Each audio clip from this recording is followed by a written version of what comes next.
Mari kita kaji falsafahnya.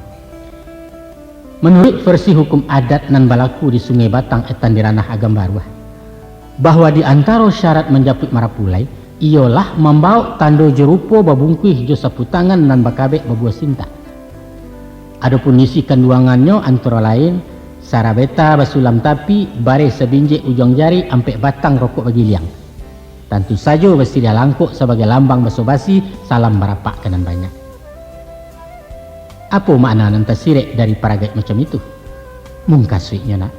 Ampek batang rokok bagiliang tahun juga ke orang nama rampek.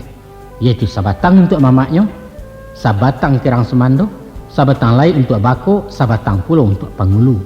Ikulah unsur dalam suku nan malapeh marapulai sesudah mufakat dibulekkan.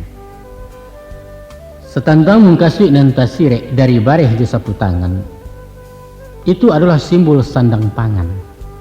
Jariah payah ibu jo bapu nan menggadangkan anak bujangnya kini diminta orang saja. Kabaliaulah himpunan sambah minta mohon kerilahan anaknya dijapui ke minantu. Masya Allah, bukan main.